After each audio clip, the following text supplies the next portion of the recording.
Assalamu alaikum.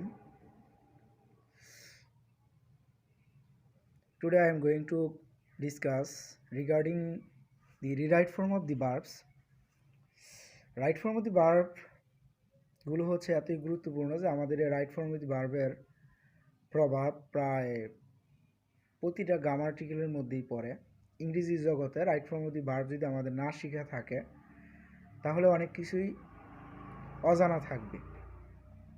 So আমাদের right form of দি ভার্বের উপরে এমফেসাইজ সবসময় করা উচিত। Right form of the verb এতই গুরুত্বপূর্ণ যে এই right form of the verb ছাড়া টোটাল ইংরেজিটাই ইনকমপ্লিট থেকে যায়। সো আমাদের রাইট ফর্ম অফ দি ভার্বগুলো ভালোভাবে জানা উচিত। আজ আমি কিছু রাইট ফর্ম অফ দি ভার্বের রুল নিয়ে আপনাদের সামনে আলোচনা করব। রাইট ফর্ম অফ দি ভার্বের অসংখ্য রুল রয়েছে, তবে এর ভিতরে বেশ কিছু রুল আছে যেগুলো বিশেষ করে পার্টিকুলার কিছু রুল রয়েছে। এই রুলগুলো আমাদের ইংরেজির বিশেষ করে যে কোনো গ্যাপ করার ক্ষেত্রে এসএসসি এইচএসসি লেভেলের এবং ডিগ্রি অনার্স লেভেলের কিছু গ্যাপ শূন্যস্থান পূরণের ক্ষেত্রে এগুলো খুব জরুরি। এর ভিতরে আজ আমি আপনাদের সামনে কখন আমরা প্রেজেন্ট ফর্ম ভার্ব ব্যবহার করি আর কখন আমরা পাস্ট ফর্ম ভার্ব ব্যবহার করি। when we use present form of the verbs and when we use past form of the verbs, এই ব্যাপারে শুধু আজকে আমি আলোচনা করব। Number 1, after the modal verbs and after the preposition to, we have to use present form of the main verb. modal verb এবং preposition to এর পরে আমরা present form verb ব্যবহার করি। modal verb এর ব্যাপারে যদি আপনাদের ধারণা না থাকে, যদি কারো কোনো প্রবলেম থাকে অবশ্যই আমাকে ইনবক্সে জানাবেন, আমি এই ব্যাপারে নেক্সট টাইম একটা ভিডিও তৈরি করব। তো আমাদের মডাল ভার্বের পরে এবং প্রিপোজিশন টু এর পরে আমরা সবসময় ভার্বের প্রেজেন্ট ফর্ম ব্যবহার করি। যেমন আমি যদি উদাহরণ দিই, একটা এক্সাম্পল দিলে বলতে পারি, যেমন we can learn English. Can is the modal verb here, after can we use here learn. Learn is the present form of the main verb. Can modal verb, এই কারণে লার্নের এদিকে প্রেজেন্ট ফর্ম ব্যবহার করতে পারি। উই ক্যান লার্ন ইংলিশ, আমরা ইংরেজি শিখতে পারি। আরেকটা উদাহরণ দেওয়া যেতে পারে, যেমন he has to take tea, তাকে চা খেতে হয়। তো আমরা has to take tea, to এর পরে টেক ভার্বের প্রেজেন্ট ফর্ম ব্যবহার করছি। এরকম টু এবং modal verb any type of modal ভার্বের পরেই ভার্বের প্রেজেন্ট ফর্ম ব্যবহার করা যেতে পারে, আবার টু এর পরে ভার্বের প্রেজেন্ট ফর্ম ব্যবহার করা যেতে পারে। Number 2, after do not, did not, does not, had better, would rather, এই ধরনের ফ্রেজগুলো অর এই ধরনের ওয়ার্ডগুলোর পরে আমরা সবসময় প্রেজেন্ট ফর্ম ভার্ব ব্যবহার করে থাকি।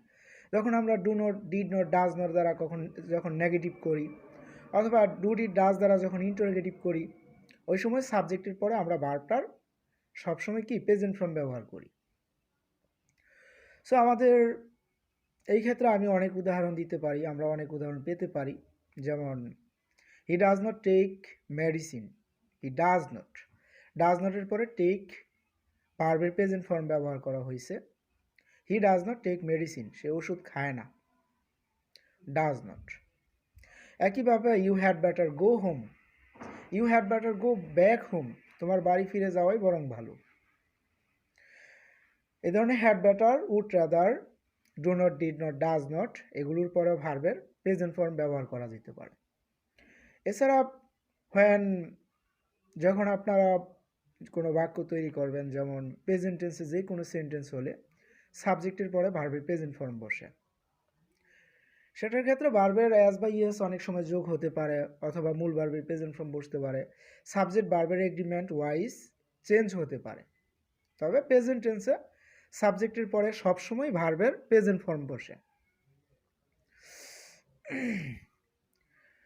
তারপর আমি আজকে আপনাদের সাথে যে ব্যাপারটা নিয়ে আরও ডিসকাস করবো তা হচ্ছে পাস্ট ফর্ম আমরা কখন ব্যবহার করি, ভার্বের পাস্ট ফর্ম। আমরা ভার্বের পাস্ট ফর্ম ব্যবহার করি বিশেষ করে পাস্ট টেন্সে, বিশেষ করে পাস্ট ইনডিফিনিট টেন্সে। পাস্ট ইনডিফিনিট টেন্সে সাবজেক্টের পরে ভার্বের পাস্ট ফর্ম বসে। After the subject you have to use past form of the verb in the field of past indefinite tense. যেমন বলা যেতে পারে Rana enjoyed the game, Rana খেলাটি উপভোগ করেছিল। এই জায়গায় এনজয় হচ্ছে এনজয়েড, রানা হচ্ছে সাবজেক্ট, সাবজেক্টের পরে এনজয়ের পাস্ট ফর্ম এনজয়েড ব্যবহার করা হয়েছে। এভাবে আপনি অসংখ্য বাক্য আমরা পেতে পারি পাস্ট টেন্সে। পাস্ট টেন্সে কোনো একটা ঘটনা, কোনো একটা স্টোরি হোক বা যে কোনো একটা ঘটনা, যে কোনো কিছু লিখতে গেলে আমাদের সাবজেক্টের পরে ভার্বের পাস্ট ফর্ম ব্যবহার করা যেতে পারে।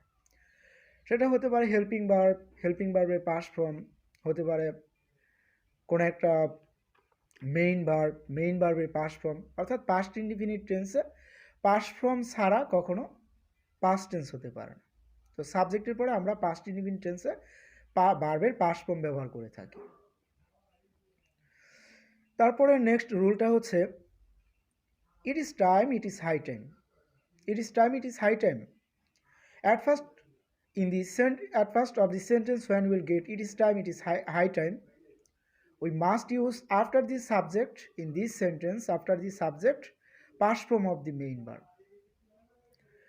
যদি আমরা কোনো বাক্যের শুরুতে ইট ইজ টাইম পাই অথবা ইট ইজ হাই টাইম পাই, তাহলে অবশ্যই আমাদের সাবজেক্টের পরে ভার্বের পাস্ট ফর্ম বসে। It is time, it is high time দিয়ে কোনো বাক্য শুরু হতে পারে। যেমন it is high time we say prayer, এই জায়গায় সেটা হবে said. It is high time we said prayer, আমাদের নামাজ পড়ার এখন উপযুক্ত সময়। It is high time we said prayer. It is time we left the place, আমাদের জায়গাটা ত্যাগ করার এখনই উপযুক্ত সময়। অর্থাৎ এখনই কোনো কিছু উপযুক্ত সময় অর্থ প্রকাশ করলে it is time, it is high time বসা। তবে it is high time, it is time এগুলো দিয়ে কোনো সেন্টেন্স তৈরি হলে ওই সময় আমাদের it is time, it is high টাইমের পরে যে সেন্টেন্সটা থাকে ওইটা পাস্ট টেন্সে হয়। তারপরে হচ্ছে আমাদের নেক্সট রুল, যেটা পাস্ট ফর্মে আমরা যখন আরও ভার্ব ব্যবহার করতে পারি, যেমন সিন্সের নিয়মে। Since, SINC, since.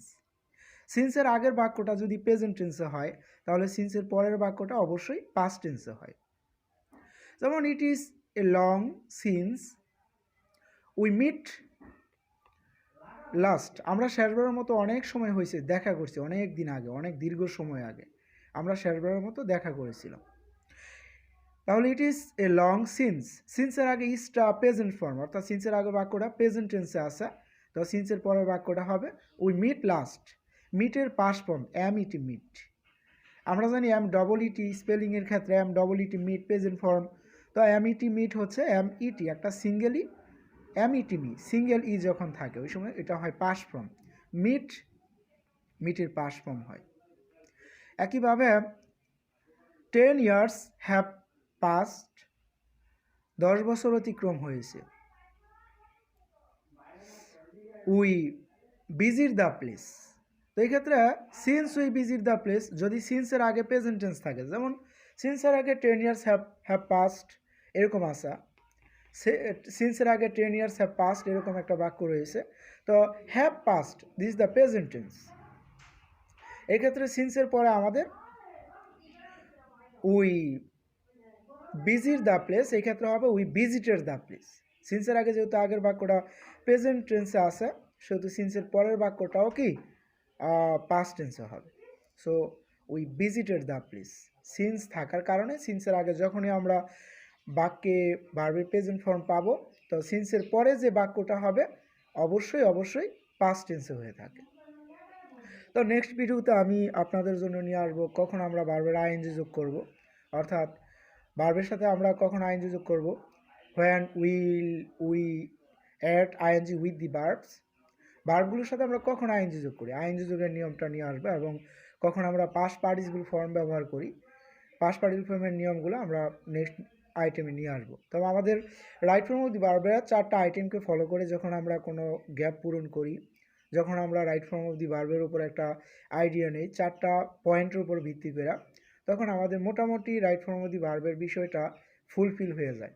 যেমন বলবো কখন আমরা ভার্বের প্রেজেন্ট ফর্ম ব্যবহার করি, কখন আমরা ভার্বের পাস্ট ফর্ম ব্যবহার করি, কখন আমরা ভার্বের আইএনজি যুক্ত করি, কখন আমরা ভার্বের পাস্ট পার্টিসিপল ফর্ম ব্যবহার করি।